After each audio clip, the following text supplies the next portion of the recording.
This is the story about the Homestake gold mine. As with all the gold rushes throughout history, there is one gold rush that doesn't get as much notice as the others. The Black Hills Gold Rush was in later part of the 1870s in South Dakota.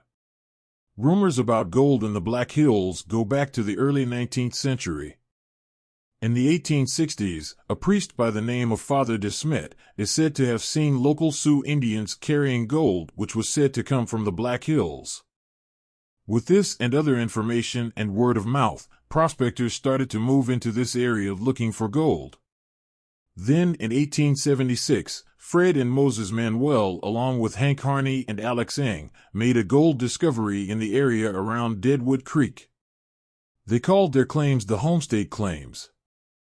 The following year, a group of 3 cashed-up miners offered the 4 men more than $70,000 for the claims on Deadwood Creek. Of course, the 4 sold out, and soon the 3 new miners were hard at work. One of the 3 new owners was George Hearst. George was a veteran miner, having made his fortunes in the Comstock mines and also in the Grass Valley, California mining area. George took control of this new mine, and by July 1878 there was an 80-stamp mill in place and crushing Homestake ore. George then set out to get more claims to add to the Homestake mine. Over time he acquired a large area of land totaling over 2,000 acres.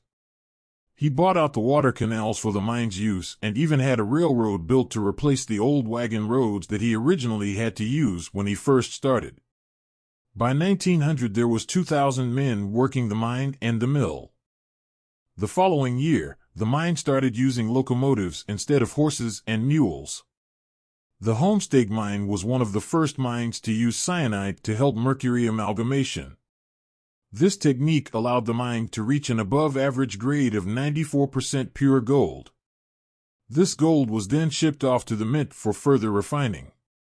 By 1906, the mine had 4 different shafts ranging from 900 feet to over 1,500 feet. These 4 shafts produced over 1.5 million tons of ore. Later, a new technique called a winze was used. A winze is a short connection between different levels in an underground mine. This allowed the mine to put in more shafts underground. Using this method allowed them to get ore at deeper depths from existing tunnels. Another shaft was built in 1934 using a second winze from the 3,500-foot level, and it reached the 4,100-foot level, followed by a third winze from that 4,100-foot level.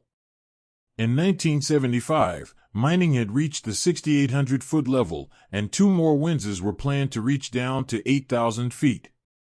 The Homestake mine closed for good in 2002. At the time it was the largest, deepest, and second largest gold producer in the United States, after the Carlin District in Nevada. The mine produced more than 40 million troy ounces of gold during its lifetime and 9 million ounces of silver. I hope you enjoyed this short story about the old Homestake mine. Please like, share, and subscribe so we can continue to bring you more old lost mine stories.